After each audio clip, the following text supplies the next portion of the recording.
Hello बच्चों, कैसे हैं आप सब। आशा करती हूँ कि आप सब बहुत अच्छे होंगे और बहुत मज़े में होंगे। बच्चों, आज हम पढ़ रहे हैं एक बहुत ही रोचक पाठ जिसका शीर्षक है पत्र लेखन यानी लेटर राइटिंग। एक लेटर आप कैसे लिख सकते हैं, तो बच्चों उसके लिए हमें किन किन बातों का ध्यान रखना चाहिए, है ना, और पत्र लेखन क्यों आवश्यक होता है। आइए इन सभी बातों को जानते हैं इस पाठ में। पाठ शुरू करते हैं। आप सभी ध्यान से सुनिए बच्चों। सबसे पहले देखिए, हम पढ़ेंगे पत्र लेखन यानी लेटर राइटिंग क्या है। बच्चों, पत्रों का हमारे जीवन में बड़ा महत्व है। मनुष्य एक सामाजिक प्राणी है। समाज में वह अकेला नहीं रह सकता। अपने से जुड़े व्यक्ति, जिन्हें वह अपना भाई, बंधु, रिश्तेदार कहता है, उनसे मिलना, बातचीत करना उसके लिए अति आवश्यक हो जाता है। जैसे कि उसके सारे सगे संबंधी एक ही स्थान पर रह तो नहीं सकते तथा सब जगह वह आ भी जा नहीं सकता है, इसीलिए वह उनसे संबंध रखने के लिए टेलीफोन का सहारा लेता है। परंतु वह अपने मन के सभी भावों व विचारों को फोन पर नहीं कह सकता, अतः उसे पत्र भेजने की आवश्यकता पड़ती है। पत्र में वह अपने मन के सभी विचारों को लिख देता है। तो बच्चों देखिए, पत्रों के प्रकार यानी कि टाइप्स ऑफ लेटर तो कौन कौन से होते हैं बच्चों। पत्र तो दो प्रकार के होते हैं, एक औपचारिक और दूसरा अनौपचारिक यानी कि फॉर्मल और इनफॉर्मल। तो बच्चों सबसे पहले देखते हैं औपचारिक पत्र यानी फॉर्मल लेटर्स। तो बच्चों औपचारिक कैसे लिखे जाते हैं। ये पत्र अधिकारियों, पत्र पत्रिकाओं के संपादकों और प्रधानाचार्य आदि को लिखे जाते हैं। इन पत्रों में केवल आवश्यक सूचना, निवेदन या प्रार्थना होती है। आपको ध्यान रखना है बच्चों। दूसरा है बच्चों अनौपचारिक पत्र यानी इनफॉर्मल लेटर्स। ये क्या होते हैं बच्चों। इन पत्रों को निजी पत्र भी कहा जाता है, क्योंकि इसमें औपचारिकता नहीं होती यानी कि किसी भी प्रकार की फॉर्मेलिटी नहीं होती है, बल्कि निजता और अपनापन होता है। ये पत्र मित्रों, संबंधियों और परिचितों को लिखे जाते हैं। तो बच्चों दोनों प्रकार के पत्रों को आप अच्छे से इनमें अंतर देखिए, इनको अच्छे से समझ लीजिए, ताकि आपको औपचारिक और अनौपचारिक का भेद भी अच्छे से स्पष्ट हो सके। तो बच्चों अब पत्र लिखते समय ध्यान देने योग्य कुछ मुख्य बातें आपको क्या क्या ध्यान रखना है। पत्र लिखने का उद्देश्य स्पष्ट होना चाहिए। पत्र की भाषा सरल, स्पष्ट व संक्षिप्त तथा लेख सुंदर होना चाहिए। पत्र में विराम चिन्हों का प्रयोग यथास्थान पर करना चाहिए। पत्र में भेजने वाले व पाने वाले का नाम व पता स्पष्ट रूप से लिखना चाहिए। पत्र के अंग, अब देखिए पत्र के कौन कौन से अंग होते हैं बच्चों। पत्र चाहे औपचारिक हो या अनौपचारिक, सामान्यतः इसके मुख्य अंग इस प्रकार हैं। तो देखिए बच्चों, पहला क्या है, पता और दिनांक। फिर आप क्या लिखेंगे, संबोधन या अभिवादन, शैली या शब्दावली। उसके बाद तीसरा है बच्चों पत्र की विषय वस्तु, और फिर है पत्र की समाप्ति, स्वनिर्देश और हस्ताक्षर।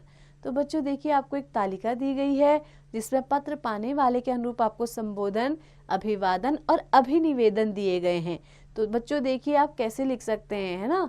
जैसे सबसे पहले संबंध है, अगर आपका बड़ों को कोई पत्र लिखना है, अपने जैसे माता पिता को, गुरु को, या अपने बड़े भाई को, या किसी सगे संबंधियों को, तो आप कैसे उसमें संबोधन लिखेंगे बच्चों। उनके लिए आप लिखेंगे पूज्य, पूजनीय, आदरणीय, प्रिय या चिरंजीव करके संबोधित करेंगे। और अभिवादन कैसे करना है बच्चों आपको, आपने उनका क्या करना है, सादर प्रणाम, चरण स्पर्श, ऐसे करके आपने क्या करना है, उनका अभिवादन करना है। बच्चों अभिनिवेदन यानी कि जब आप खत्म करेंगे, पत्र को समाप्त करेंगे, तो आप नीचे क्या लिखेंगे निवेदन में, आपका आज्ञाकारी या फिर कृपाकांक्षी यानी कृपा का आकांक्षी।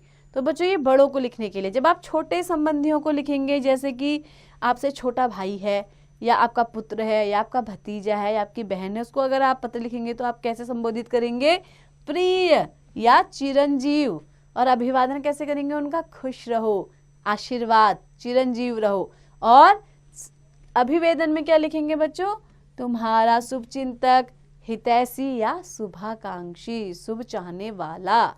और बच्चों देखिए अगला है हम उम्र लोगों के लिए, जो आपकी ही उम्र के हैं, यानी कि वो आपके मित्र हो सकते हैं, आपके सहपाठी हो सकते हैं, सहेली आदि। तो बच्चों अपने हम उम्र लोगों को संबोधित करने के लिए आप क्या कहेंगे, प्रिय करके उनका नाम लिखेंगे। जैसे प्रिय रेखा, है ना, प्रिय सुनील, जो भी उसका नाम है, प्रिय के बाद नाम या प्रिय मित्र या प्रिय सखी लिख सकते हैं। और बच्चों उनका अभिवादन आप कैसे लिख सकते हैं, उनको नमस्ते या सप्रेम नमस्ते, है ना, प्रेम के साथ नमस्ते। और अभिनिवेदन में आप लिखेंगे तुम्हारा मित्र, अभिन्न हृदय या तुम्हारी सखी। अब देखिए बच्चों, परिचित या अपरिचित व्यक्तियों को, जैसे हमारे कोई पड़ोसी हो गए, वो तो परिचित है, या कोई अन्य दूसरे लोग जिनसे हम ज्यादा परिचित नहीं है लेकिन हमें उनको पत्र लिखना है, तो कैसे लिखेंगे, श्रीमान, महाशय, महोदय, महोदया। और अभिवादन में क्या लिखेंगे, नमस्ते या नमस्कार लिखेंगे। और अभिनिवेदन में आपका या भवदीय लिखेंगे नीचे। अब बच्चों जब आप क्या करेंगे, अधिकारियों को लिखेंगे तो कैसे लिखेंगे, महोदय या महोदया करके उनको संबोधित करेंगे। और उसके बाद क्या है, यहाँ पर आप चाहें तो सादर नमस्कार अभिवादन लिख सकते हैं और चाहें तो इसे छोड़ भी सकते हैं। और अंत में आप लिखेंगे भवदीय, आपका या फिर प्रार्थी लिखेंगे। कहाँ पे, पत्र के अंत में। तो बच्चों आपको कुछ उदाहरण दिए गए हैं। सबसे पहले औपचारिक पत्रों के उदाहरण यानी कि फॉर्मल लेटर्स का उदाहरण दिए गए हैं। तो देखिए पहला है शुल्क मुक्ति हेतु प्रधानाचार्य को पत्र, आपको फीस माफ करानी है अपनी, है ना, तो शुल्क मुक्ति के लिए आप अपने प्रधानाचार्य को प्रार्थना पत्र कैसे लिखेंगे बच्चों। आइए देखते हैं इसका एक प्रारूप। ध्यान से देखिए, सबसे पहले आपने क्या लिखना है, संबोधन, सेवा में श्रीमान प्रधानाचार्य महोदय। उसके बाद वो कहाँ के प्रधानाचार्य हैं, केंद्रीय माध्यमिक विद्यालय, उसके बाद स्थान लखनऊ। ये पूरा आपका पता आ गया उनका। अभी आपने पहले क्या किया, उनका संबोधन लिख दिया। उसके बाद आप क्या कर रहे हैं, महोदय सविनय निवेदन यह है कि मैं विगत 5 वर्षों से आपके विद्यालय की नियमित छात्रा रही हूँ। मेरे पिताजी एक रिक्शा चालक हैं। मेरे अन्य 2 भाई रमेश और कपिल भी इसी विद्यालय में पढ़ रहे हैं। आय कम होने के कारण मेरे परिवार की आर्थिक स्थिति ठीक नहीं है। कभी कभी तो फीस जुटाना मुश्किल हो जाता है। महोदय मेरे परिवार की दयनीय स्थिति को देखते हुए हम में से किसी एक की फीस माफ करने की कृपा करें। आपकी अति कृपा होगी। धन्यवाद। अब देखिए नीचे अभिनिवेदन में आपकी शिष्या राधिका, कक्षा 6 ब, और फिर आपको उस दिन की दिनांक यहाँ पे लिख देनी है बच्चों। अब दूसरा उदाहरण है बच्चों, बीमारी के कारण अवकाश लेने हेतु प्रधानाचार्य को प्रार्थना पत्र। तो कैसे लिखेंगे बच्चों, सबसे पहले आप क्या करेंगे, सेवा में श्रीमान प्रधानाचार्य आदर्श पब्लिक स्कूल जयपुर। तो फिर आपने संबोधन लिखा बच्चों, महोदय सविनय निवेदन है। अब आपको जो मुख्य बात है वो इस यहाँ से शुरू होगी कि सविनय निवेदन है कि कल शाम अचानक मुझे बुखार आ गया। डॉक्टर ने मुझे 2 दिन तक पूर्ण विश्राम करने की सलाह दी है, अतः आपसे विनती है कि मुझे 2 दिन का अवकाश प्रदान करें। धन्यवाद सहित फिर आपका यहाँ पे क्या आ जाएगा, अभिनिवेदन, आपकी आज्ञाकारी शिष्या या आज्ञाकारिणी भी लिख सकते हैं, आज्ञाकारिणी शिष्या रिया जैन, कक्षा 6 और फिर दिनांक। तीसरा है बच्चों, विद्यालय छोड़ने के लिए प्रमाण पत्र लेने हेतु प्रधानाचार्य को प्रार्थना पत्र। तो इसमें क्या है बच्चों, सेवा में श्रीमान प्रधानाचार्य डीएवी पब्लिक स्कूल लखनऊ। तो फिर संबोधन कर रहे हैं महोदय। फिर जो मुख्य जो आपकी विषय वस्तु है वो क्या है बच्चों, सविनय निवेदन है कि मेरे पिताजी का स्थानांतरण लखनऊ से कानपुर हो गया, यानी कि मेरे पापा का क्या हो गया है, स्थानांतरण यानी ट्रांसफर हो गया है। तो इसीलिए हम सब परिवार सहित कानपुर में निवास करने जा रहे हैं। आपसे अनुरोध है कि मुझे विद्यालय छोड़ने की अनुमति प्रदान करें और विद्यालय स्थानांतरण व चरित्र प्रमाण पत्र देकर अनुग्रहित करें। धन्यवाद सहित आपका आज्ञाकारी शिष्य कपिल वर्मा, कक्षा 6 ब। यहाँ आपको दिनांक लिख देनी है बच्चों। अब अगला उदाहरण देखिए, पोस्ट मास्टर को डाकिये की शिकायत हेतु पत्र, यानी कि डाकिये ने कुछ गड़बड़ी की है और आपको पोस्ट मास्टर को उसकी शिकायत करते हुए एक पत्र लिखना है। तो आप कैसे लिखेंगे, सेवा में श्रीमान पोस्ट मास्टर साहब शहीद मार्ग आगरा। महोदय सविनय निवेदन यह है कि हमारे क्षेत्र का डाकिया राम प्रकाश डाक बांटने कभी कभी आता है। इतना ही नहीं, पत्र को घर के आगे इतनी लापरवाही से डाल देता है कि कभी कभी पत्र छोटे बच्चों के हाथ लग जाते हैं। और वे पत्र की गुप्त बातों को पढ़ लेते हैं। पत्र दरवाजे के पास डालते समय वह कभी भी आवाज नहीं देता है। जब कभी उसे उसकी लापरवाही के बारे में बताया गया तो उसने हमारी बातों की ओर बिल्कुल भी ध्यान नहीं दिया। अतः आपसे विनम्र प्रार्थना है कि हमारे क्षेत्र के डाकिये की लापरवाही के विरुद्ध सख्त कदम उठाया जाए या उसके बदले किसी दूसरे डाकिये को नियुक्त करें। आपकी अति कृपा होगी। धन्यवाद। भवदीय राहुल शर्मा, मथुरा रोड, आगरा। फिर आपको उस दिन की दिनांक यहाँ पे लिख देनी है बच्चों। ऐसे ही बच्चों अगला औपचारिक पत्र है कॉलोनी में सफाई व्यवस्था हेतु स्वास्थ्य अधिकारी को पत्र। तो बच्चों ये बहुत ही आवश्यक और महत्वपूर्ण पत्रों के उदाहरण दिए जा रहे हैं बच्चों। आपको सभी को ध्यान से सुनना है और समझना है। तो बच्चों देखिए, सेवा में स्वास्थ्य अधिकारी, महानगर पालिका कोलकाता महोदय, हम हुगली रोड पर रहते हैं जो नगर पालिका कार्यालय से मात्र 1 किलोमीटर की दूरी पर है। विगत कई सप्ताह से हमारी कॉलोनी में सड़कों और नालियों की सफाई व्यवस्था का बहुत बुरा हाल है। सड़कों पर गंदा पानी जमा होने से दुर्गंध आती रहती है और मक्खी मच्छर पनप रहे हैं जिनसे बीमारी फैलने का खतरा बना हुआ है। हमने सफाई निरीक्षक का ध्यान कई बार इस ओर दिलाया किंतु उनकी ओर से सफाई करवाने का कोई प्रयत्न नहीं किया गया। अतः आपसे निवेदन है कि आप अपने आदेश से कॉलोनी में तुरंत सफाई करने की व्यवस्था करें। भवदीय राहुल प्रताप सिंह, A140, हुगली, कोलकाता। और फिर आएगी बच्चों आपकी दिनांक। तो बच्चों देखिए कितने सारे आप उदाहरण देख रहे हैं। मुझे लगता है कि आप और भी अच्छे से सीख पा रहे होंगे। अगला है बच्चों पुस्तक विक्रेता को पुस्तक मंगाने के लिए पत्र। सेवा में प्रबंधक महोदय, चित्रा महल, लखनऊ।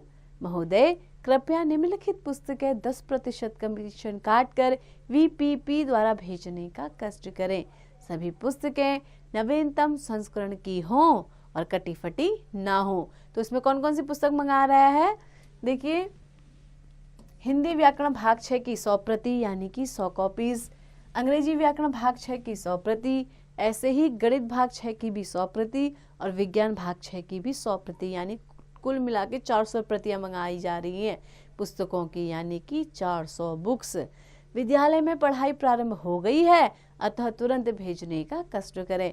कृपया पुस्तकों के साथ पुस्तकों का बिल अवश्य भेजें ताकि पुस्तकें मिलते ही ड्राफ्ट द्वारा अदायगी की जा सके। भवदीय मोहन तिवारी, तिवारी बाल निकेतन, गांधीनगर, गोरखपुर। और फिर आपको यहाँ पे दिनांक लिख देनी है बच्चों। अब देखिए बच्चों, आपने अभी तक तो औपचारिक पत्र देखे, अब हम देख रहे हैं अनौपचारिक पत्रों के उदाहरण, यानी कि आप अपने प्रिय मित्रों संबंधियों को कैसे पत्र लिखें। तो आइए देखते हैं एक उदाहरण में। पहला उदाहरण है बच्चों, मित्र के साथ दादाजी का स्वर्गवास हो जाने पर शोक पत्र। यानी कि क्या हुआ है, आपके मित्र के दादाजी का स्वर्गवास हो गया और आप उसको शोक पत्र भेज रहे हैं। तो सबसे पहले आपने देखा पता आता है 67 यानी कि 67 हॉस्पिटल रोड, आगरा। दिनांक आएगी 25 दिसंबर। आपको ईयर लिख देना है, वर्ष लिख देना है 2024। अब क्या आप कर रहे हैं, संबोधित कर रहे हैं, प्रिय कमल, मुझे अभी अभी विनोद का फोन आया था जिससे पता चला कि तुम्हारे दादाजी का आकस्मिक निधन हो गया है। यह सुनकर बहुत दुख हुआ। अभी पिछले माह ही तो उनसे मिलने और उनसे आशीर्वाद लेने का सौभाग्य प्राप्त हुआ था। मैं सोच भी नहीं सकता था कि यह उनसे मिलने का अंतिम अवसर होगा। वे बहुत अच्छे इंसान थे, किंतु ईश्वर की इच्छा के आगे हम सब विवश हो जाते हैं। तुम धैर्य बनाए रखना, परमपिता परमात्मा से प्रार्थना करना कि वह तुम्हारे परिवार को इस दुख को सहने की शक्ति दें। शोकाकुल ऋषि। तो आपने इस तरीके से अंत में अभी निवेदन लिखना है बच्चों। दूसरा उदाहरण देखते हैं, अपने छोटे भाई को परीक्षा में प्रथम आने पर बधाई पत्र। सबसे पहले आपको क्या करना है, पता लिखना है 210/2 मानकपुरी, रेलवे रोड, फरीदाबाद। दिनांक 15 मार्च 2024। प्रिय मनुज, तो प्रसन्न रहो, कल ही तुम्हारा पत्र मिला। यह जानकर बहुत खुशी हुई कि इस बार भी तुम अपनी कक्षा में प्रथम आए हो और इस बार तुम्हारे अंक पिछली कक्षा से अधिक हैं। यदि तुम इसी तरह मेहनत करते रहे तो अगली कक्षाओं में भी प्रथम श्रेणी में उत्तीर्ण होते रहोगे। मेरी शुभकामनाएं तुम्हारे साथ हैं। मेरी ओर से मम्मी पापा को नमस्ते एवं काव्या को प्यार। तुम्हारा अग्रज रमन। अग्रज यानी बच्चों बड़ा भाई, तुम्हारा बड़ा भाई रमन। तो बच्चों आपने एक पत्र का उदाहरण देखा। अब हम देखते हैं तीसरा पत्र, पिताजी को रुपए मंगाने के लिए पत्र। आपको अपने पिताजी से रुपए मंगाने, आप कहीं बाहर हैं, तो देखिए आप कैसे मंगा सकते हैं इस पत्र के माध्यम से। सबसे पहले आप क्या करेंगे, पता लिखेंगे ऊपर बेगम ब्रिज मेरठ, दिनांक लिखेंगे। उसके बाद आप क्या करेंगे, संबोधन करेंगे, पूजनी पिताजी, फिर अभिवादन करेंगे, सादर चरण स्पर्श। अब जो मुख्य विषय वस्तु है, आपको यह जानकर हर्ष होगा कि हर बार की तरह इस बार भी मैं अपनी कक्षा में प्रथम आया हूँ। अंग्रेजी और विज्ञान में मैंने 100% अंक प्राप्त किए हैं। अब चूंकि कक्षा 6 में आ गया हूँ, इसीलिए मुझे पुस्तकें खरीदनी हैं तथा अंग्रेजी की कोचिंग कक्षा में भी प्रवेश लेना है। अतः आपसे अनुरोध है कि 500 रुपये शीघ्र भेजने का कष्ट करें। यहाँ मामा मामी तथा ऋतु कुशलता से हैं। माताजी को मेरा प्रणाम कहिएगा और कविता को ढेर सारा प्यार। पत्र के इंतजार में आपका आज्ञाकारी बेटा विशाल जैन। तो आपने देखा एक और पत्र का उदाहरण जिसमें पिताजी से रुपये मांगने के लिए क्या किया गया था, निवेदन किया गया था। अब देखिए बच्चों, जन्मदिन पर उपहार भेजने के लिए मामा जी को धन्यवाद पत्र। तो सबसे पहले आप देखते हैं कि पता आता है 35 बिरहाना रोड कानपुर। फिर आप दिनांक लिखेंगे 8 अगस्त 2024। आदरणीय मामा जी, सादर प्रणाम। आपने मेरे जन्मदिन पर जो उपहार भेजा है उसके लिए आपका बहुत बहुत धन्यवाद। मेरी बहुत दिनों से एक अच्छी घड़ी लेने की इच्छा थी और आपने यह मुझे उपहार में भेज दी। सचमुच आप बहुत अच्छे हैं जो बिना कहे ही मेरे मन की बात जान ली। यह उपहार मुझे हमेशा आपकी यह बात याद दिलाता रहेगा कि हमें हर चीज उचित समय पर ही करना चाहिए। मामी जी को चरण स्पर्श और सीता दीदी को नमस्ते। आपकी प्रिय भांजी सुमन। तो बच्चों आपने देखा कि भांजी का अपने मामा जी को पत्र। अब देखिए मित्र या सखी को जन्मदिन का निमंत्रण पत्र। आपकी भी मित्र होंगे, सखियां होंगी, तो उनका कभी जन्मदिन आए तो आपको भी इस प्रकार से उनको निमंत्रण पत्र आप लिख सकते हैं, उनको इनवाइट कर सकते हैं। तो सबसे पहले क्या आएगा, आपका पता आएगा S4 यानी कि S4 B 320 या 320 कीर्ति नगर दिल्ली, दिनांक 2 मार्च 2024। फिर आप क्या करेंगे, यहाँ पे संबोधन लिखेंगे, प्रिय संजीव, आशा है कि तुम स्वस्थ व कुशल होंगे। तुम्हें याद तो होगा कि 10 मार्च को मेरा जन्मदिन है। इस बार भी मैंने इसे अपने मित्रों के साथ उत्साह से मनाना चाहता हूँ। उस दिन हम इंडिया गेट जाएंगे और वहीं खाना खाएंगे, साथ ही अंत्याक्षरी भी खेलेंगे। इसलिए मैं चाहता हूँ कि तुम सवेरे 10 बजे तक घर आ जाओ। बाकी बातें मिलने पर होंगी। तुम्हारा मित्र पवन। तो बच्चों आपने एक और पत्र देखा जिसमें प्रिय सखी या प्रिय मित्र को जन्मदिन के निमंत्रण के लिए बुलाया जा रहा था। अब देखिए अगला है छोटे भाई को खेलकूद का महत्व समझाने के विषय में पत्र। सबसे पहले पता देखिए 202 सदनपुरी छिंदवाड़ा मध्य प्रदेश, दिनांक 16 दिसंबर 2024। फिर संबोधन आएगा, प्रिय राजीव, अभिवादन, चिरंजीव भवा।